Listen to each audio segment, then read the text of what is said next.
Through my own life and observing many other people's work lives, potential for promotions often is as important or more important than the initial job at the company that you join. Sales assistants may become senior salespeople. A blue collar worker may become a manager and then owner.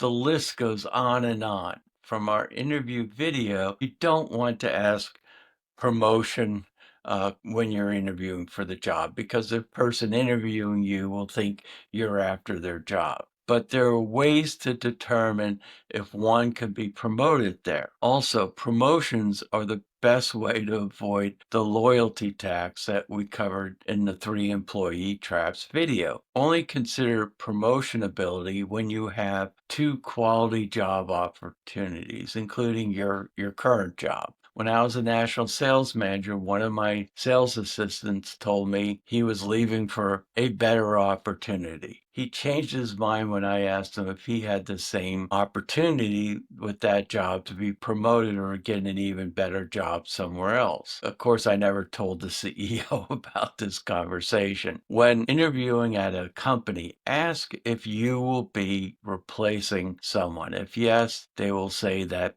person didn't work out. They just left or they were promoted. Check more senior people at that company on LinkedIn to see if they were promoted. Reach out to people at that company and ask them about their thoughts on the company and one's ability to be promoted there. Just make sure they aren't someone who might be interviewing you. Also, look at Glassdoor.com to see what employees may say about getting promoted.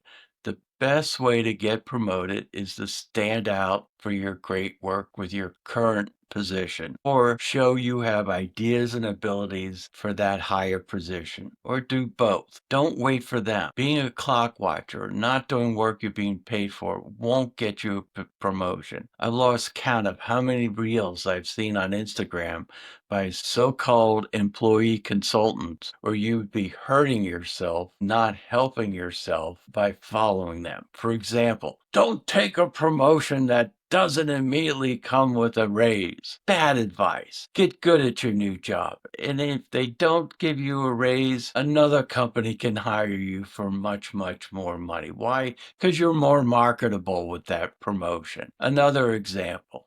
Telling your boss with a snippy attitude that you won't have a meeting with them at 5 p.m. because you won't get paid extra for it, or I have a life. No boss would ever promote somebody like this, nor would another company compete to hire a person like this. Offer additional help to your boss in addition to your current job. Pitch in to do the work of somebody who is out. With my first job, I came up with a system to track customer problems and their resolutions. This was in ancient times when companies didn't have the sophisticated CRM systems of today. Heck, it was before people had PCs. I got an interim promotion without a raise, then received another promotion with a raise. Look at the job searches your company is posting. If it is for something you're interested in, ask your boss what they think of you applying for it. If they say you're not ready for that position yet, ask what you can do to be a good candidate if that position